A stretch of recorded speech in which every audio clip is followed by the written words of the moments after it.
Hello বন্ধুরা, মাম্পি রন্ধনশালায় জানাই তোমাদের সকলকে স্বাগত। আশা করি তোমরা সকলে খুব ভালো আছো আর আমিও খুব ভালো আছি। আজ তোমাদের সাথে একটা মজাদার রেসিপি নিয়ে চলে এসেছি। তোমরা দেখে হয়তো বুঝতেই পেরেছো এতক্ষণে। আজ তোমাদের সাথে শেয়ার করব পাকা আম দিয়ে তৈরি আমসত্ত্ব। আমরা প্রত্যেকেই কিন্তু আমসত্ত্ব খুবই পছন্দ করি, বিশেষ করে বাচ্চারা কিন্তু এই আমসত্ত্ব খেতে খুবই ভালোবাসে। কিন্তু সারা বছর ধরে যেহেতু পাকা আম পাওয়া যায় না, তাই আমসত্ত্ব খেতে হলে কিন্তু আমাদের বাজার থেকেই বেশি দাম দিয়ে কিনে খেতে হয়। কিন্তু আজ তোমাদের মাত্র দুটো উপকরণ দিয়ে দেখাবো কি করে তোমরা অতি সহজে সিজনের পাকা আম দিয়ে বাড়িতে খুব চটজলদি এই আমসত্ত্ব করে ফেলতে পারবে।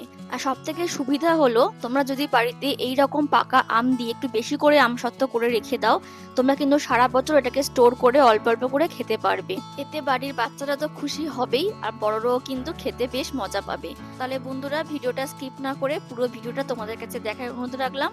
তাহলে চলো আজকের এই আমসত্ত্ব রেসিপিটা তোমাদের সাথে শেয়ার করে ফেলি। আজকে আমসত্ত্ব বানানোর জন্য যে দুটো উপকরণ লাগছে, চলো সেগুলো আগে তোমাদের দেখিয়ে দিই। প্রথমে যেটা লাগছে সেটা হচ্ছে পাকা আম। এখানে আমি 1 কেজি 250 গ্রাম পাকা আম নিয়ে নিয়েছি। আর মোটামুটি 1 কেজি আমের জন্য লাগবে 500 গ্রাম গুড়, তাই আমি এখানে 500 গ্রাম গুড় নিয়ে নিয়েছি। তাহলে এই হচ্ছে আজকের আমসত্ত্ব বানানোর দুটো উপকরণ। প্রথমেই আমি একটা বড় বাটির মধ্যে নিয়ে নিলাম বেশ খানিকটা পরিষ্কার জল। আর এই জলের মধ্যে এবার এক একটা করে আম দিয়ে ভালো করে আমি আমগুলোকে কিন্তু ঘষে ঘষে একটু ধুয়ে নেব। প্রতিটা আম আমি জলের মধ্যে দিয়ে ভালো করে ধুয়ে নিচ্ছি। তোমাদের এখানে একটা কথা বলে রাখি, যদি আম খুব পেকে যায় বা নরম হয়ে যায় পেকে গিয়ে, তাহলে কিন্তু কোনো রকম অসুবিধা নেই, সেই আম দিয়েও কিন্তু এই আমসত্ত্ব করা যাবে। আমগুলো যত মিষ্টি হবে আমসত্ত্বটাও কিন্তু ঠিক ততটাই খেতে ভালো লাগবে। তাই চেষ্টা করবে একটু বেশি মিষ্টি আম দিয়ে কিন্তু আমসত্ত্বটা তৈরি করতে। এদিকে দেখো, কথা বলতে বলতে আমার কিন্তু 4টে আমে ধোয়া হয়ে গেছে। এবারে আমি আমগুলোর গা থেকে খোসাগুলোকে একটু ছাড়িয়ে নেব।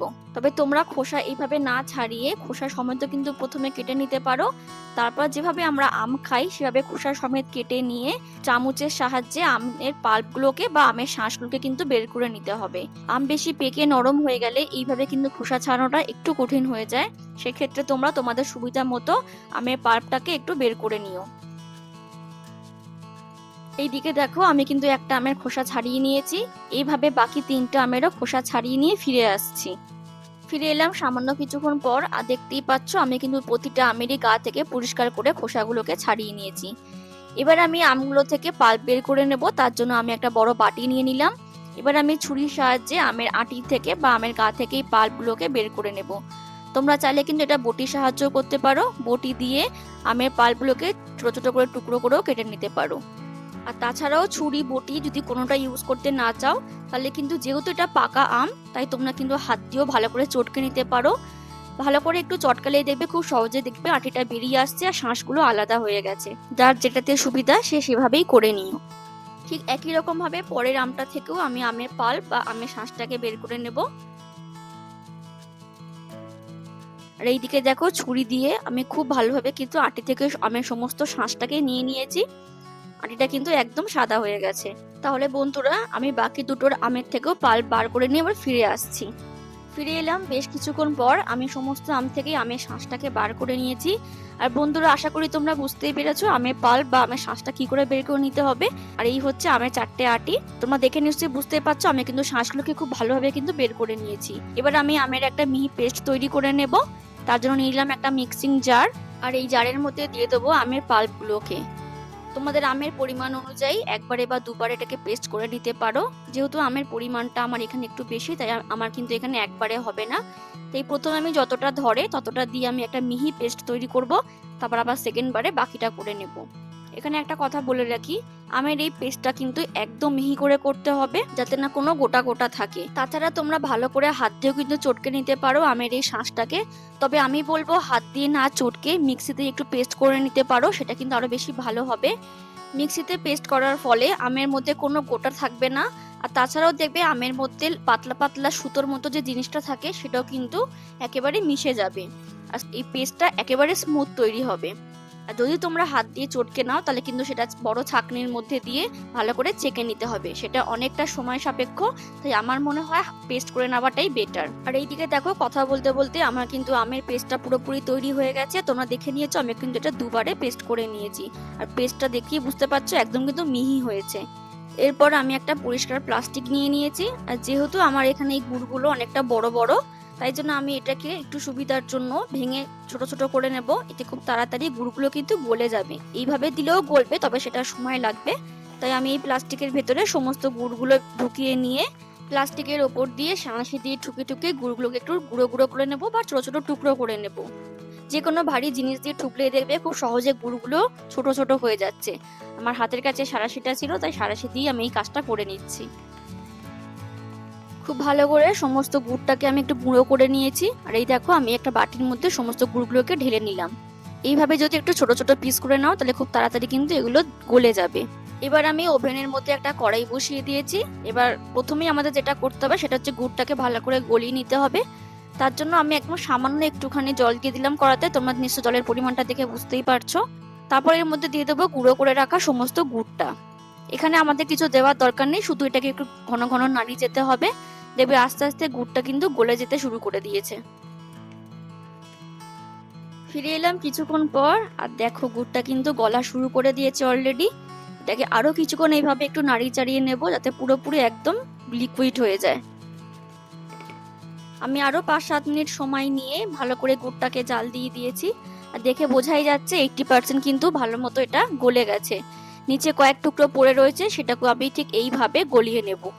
গুড়টাকে আরো কিছুক্ষণ সময় নিয়ে জাল দিয়ে ফিরে এলাম, আর দেখো গুড়টা কিন্তু একেবারে গলে গেছে আর গন্ধটা কিন্তু দারুণ সুন্দর বেরিয়েছে। আর আমার এই গুড় দেখে সেই শীতকালে গুড় দিয়ে পিঠে খাওয়ার কথা মনে পড়ছে। তাহলে চলো বন্ধুরা, গুড়টা যেহেতু গলে গেছে এটাকে আমি ওভেন থেকে নামিয়ে নিই।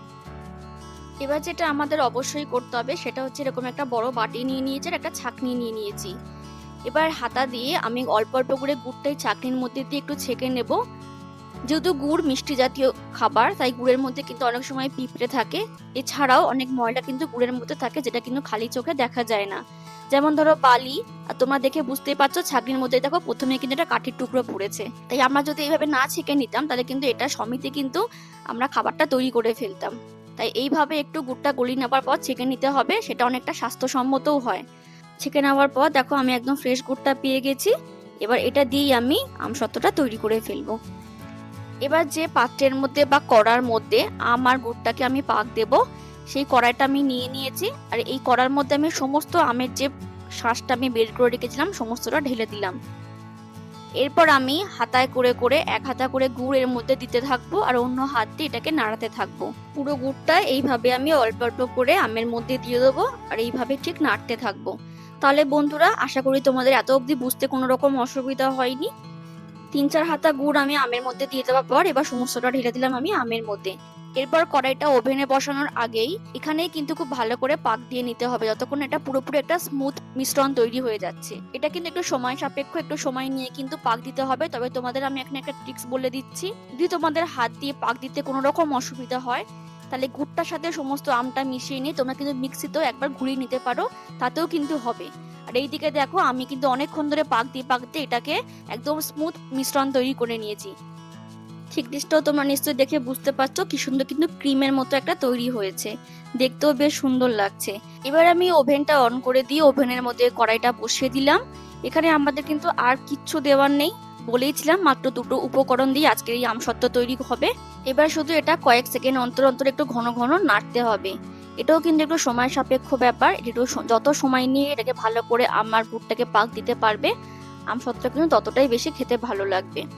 তাহলে বন্ধুরা, তোমরা এত অবধি ভিডিও দেখে নিশ্চয়ই বুঝতে পারছো যে বাড়িতে আমসত্ত্ব বানানো কিন্তু খুব একটা কঠিন কাজ না, খুব একটা কিন্তু খরচা সাপেক্ষ ব্যাপারও নয়। মাত্র দুটো উপকরণ দিয়ে কিন্তু তোমরা বাড়িতে খুব সহজেই আমসত্ত্ব তৈরি করে নিতে পারবে, একদম দোকানের মতোই। আর বাড়িতে তৈরি কোনো জিনিস যখন বাড়ির সকলে মিলে খুব মজা করে খায় তার মর্মই কিন্তু আলাদা হয়। আর এইদিকে দেখো আমার আমটার মধ্যে কিন্তু ফুট ধরা শুরু হয়ে গেছে, আমটা কিন্তু আস্তে আস্তে ঘন হতে শুরু করে দিয়েছে। এটা হতে হতে তারই ফাঁকে অন্যদিকে আমি আর একটা কাজ সেরে ফেলবো। দেখো এখানে আমি দুটো প্লেট নিয়ে নিয়েছি, এরকম ধরনের ছড়ানো প্লেট বা থালা নিলেও হবে। এবার আমি দুটো থালা বা প্লেটের মধ্যে সামান্য একটুখানি সাদা তেল দিয়ে ব্রাশ করে নেব। তেলটা কিন্তু একদমই অল্প করে দেবে, জাস্ট 2-1 ফোঁটা। তারপর সমস্ত থালায় ওই অল্প তেলটা দিয়ে কিন্তু একটু ভালো করে মাখিয়ে নিতে হবে। এই তেল মাখানো থালা বা প্লেট কোথায় ব্যবহার হবে সেটাও তোমরা একটু পরেই দেখতে পাবে। এবার আমি তোমাদের এখানে একটা ছোট টিপস দিয়ে রাখি, যেটা কিন্তু তোমাদের কাজে লাগবে। আমাদের সকলের বাড়িতে যখন কোনো কিছু ফ্রাই করা হয়, ধরো পাকোড়া বা লুচি টাইপের কোনো জিনিস, তখন কিন্তু পুরো তেলটা আমাদের লাগে না, সেই ভাজা বা পোড়া তেলটা কিন্তু আমরা রেখে দিই পরে ইউজ করব বলে। সেই ইউজ করা তেল কিন্তু এখানে দেবে না, এখানে কিন্তু চেষ্টা করবে একেবারে ফ্রেশ তেল দেওয়ার। এই কথাটা আমি কেন বললাম সেটা ভিডিও চলতে চলতে আমি তোমাদের বলে দেব। তারপর এইদিকে প্লেটের মধ্যে আমি ভালো করে তেল ব্রাশ করে নিয়ে আবার রান্নায় ফিরে এলাম। এরই মধ্যে দেখো এটা কিন্তু বেশ ভালো মতো ঘন হয়ে গেছে, আর কালারটা কিন্তু অনেকটা চেঞ্জ হয়ে গেছে। যখনই দেখবে এটা একদম ঘন ঘন হয়ে এসছে আর কালারটা চেঞ্জ হয়ে যাচ্ছে, তখন এটাকে নামিয়ে নিতে হবে। এবার এটাকে আমি ওভেন থেকে নামিয়ে নিয়ে তেল মাখানো থালা বা প্লেট দুটোর মধ্যে সমানভাবে ঢেলে দেব। আমার আমের কোয়ান্টিটি অনুযায়ী দুটো প্লেটের মধ্যে কিন্তু সম্পূর্ণটা ধরে গেছে। তবে তোমাদের আমের পরিমাণ যদি কম বেশি হয় তাহলে সেই অনুযায়ী প্লেট কমিয়ে বা বাড়িয়ে নিতে পারো। আমি সমস্ত আমের মিশ্রণটাকে দুটো প্লেটের মধ্যে সমানভাবে ভাগ করে নিলাম। এবারে আমি প্লেটের ধারটা ধরে ভালো করে একটু ঝাঁকিয়ে দিচ্ছি, যাতে আমের এই মিশ্রণটা চারিদিকে ভালোভাবে স্প্রেড হয়ে গিয়ে সমানভাবে ছড়িয়ে যায়। ব্যাস, আমাদের কিন্তু এখানে আর কোনো কাজ নেই। এবার এই থালা দুটোকে নিয়ে আমি রোদের মধ্যে রেখে দেবো 2 থেকে 3 দিন। ভালো করে রোদের মধ্যে কিন্তু এটা শুকিয়ে নিতে হবে। এবার যেটা তোমাদের বলার ছিল সেটা আমি এখন বলে দিই। আমি কেন এখানে এই থালার মধ্যে ইউজ করা তেল দিতে বারণ করলাম, সেটা হচ্ছে যেহেতু এটা একটা আমের একটা রেসিপি, পাকা আমের রেসিপি, এটা কিন্তু এখন এইভাবেই থাকবে এখন 2 থেকে 3 দিন। এটা শুকাতে যেহেতু বেশ কিছুটা সময় লাগবে, তাই ইউজ করা তেল যদি প্লেটটার মধ্যে মাখানো হতো তাহলে তেলের যে একটা তেল চিটে গন্ধ আছে সেটা কিন্তু সম্পূর্ণ এই আম সত্ত্বটার মধ্যে ঢুকে যাবে, যেটা খাওয়ার সময় কিন্তু খুবই বাজে একটা স্মেল বেরোবে। সেরকম যদি হয় তাহলে কিন্তু তোমাদের পুরো খাটনিটাই একদম বেকার হয়ে যাবে। ঠিক সেই জন্যই আমি ইউজ করা তেল থালাটায় দিতে বারণ করলাম। এটা বানাতে গিয়ে আমার প্রথম অভিজ্ঞতা খুবই খারাপ হয়েছে, তাই তোমাদের সাথে এই টিপসটা আমি শেয়ার করলাম। এবার প্লেট দুটোকে নিয়ে আমি রোদের মধ্যে দিয়ে দেবো, যাতে খুব তাড়াতাড়ি এটা শুকিয়ে যেতে পারে। তোমরা কিন্তু অবশ্যই এটা রোদে দিয়ে খুব ভালো করে শুকিয়ে নেবে। রোদে দিয়ে না শুকালে কিন্তু ফাঙ্গাস হয়ে যাওয়ার কিন্তু সম্ভাবনা থাকে। তাহলে বন্ধুরা, আমি এবার 2-3 দিন পর এটা শুকিয়ে নিয়ে ফিরে আসছি। ফিরে এলাম 3 দিন পর। আমি রোদের মধ্যে আর ঘরে ফ্যানের তলায় রেখে আমি এটাকে ভালো করে শুকিয়ে নিয়েছি। আর দেখো, তোমরা দেখে নিশ্চয়ই বুঝতেই পারছো এটা কিন্তু একেবারে পুরো শক্ত হয়ে গিয়ে জমে গেছে। থালাটা উল্টালেও কিন্তু এটার পড়ে যাচ্ছে না। এবার এটাকে আমি তোমাদেরকে কেটে দেখাবো। তবে যেহেতু চারদিকটা একেবারে শক্ত হয়ে এঁটে গেছে, এটা কিন্তু তোমরা সহজে কিন্তু তুলতে পারবে না। তাই একটা ছুরির মাথা দিয়ে এইভাবে অল্প অল্প করে একটু একটু করে কেটে দিতে হবে। তোমরা ভিডিওতে দেখে নিশ্চয়ই বুঝতেই পারছো, আমি কিন্তু সামান্য জাস্ট ছুরির মাথাটা অল্প করে ঢুকিয়ে একটু একটু করে এটা লুজ করে নিচ্ছি। পুরোটা না করলেও হবে, একটা সাইড করলেও কিন্তু হবে। একটা সাইড করার পর এবার ছুরিটা একটু বেশি করে ঢুকিয়ে নিয়ে একটুখানি উঁচু করে ধরতে হবে। তারপরে হাত দিয়ে খুব সাবধানে আলতো হাতে টানলেই দেখবে এটা খুব সহজে উঠে চলে আসছে।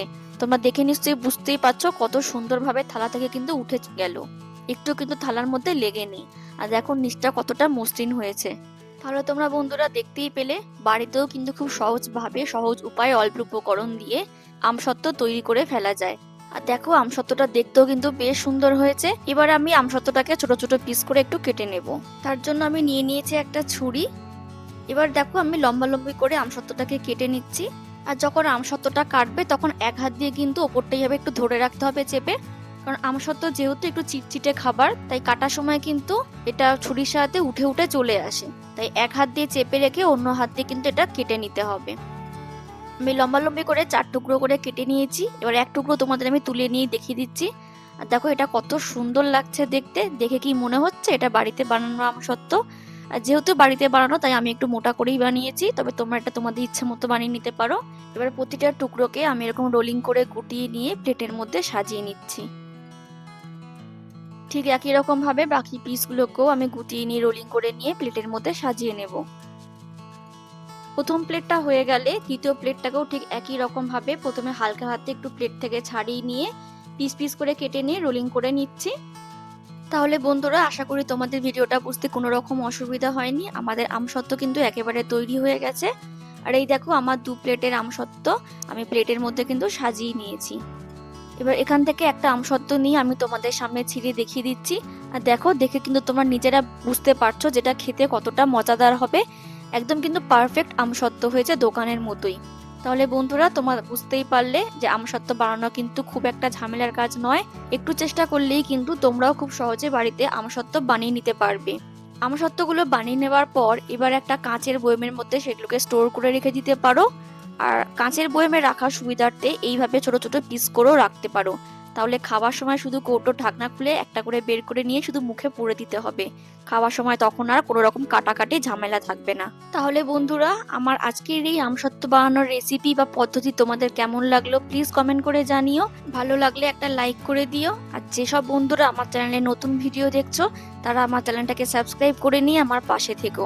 দেখা হবে পরের অন্য কোনো একটা রান্নার ভিডিওতে। ততক্ষণের জন্য ভালো থেকো, সুস্থ থেকো এবং অবশ্যই সাবধানে থেকো। টাটা।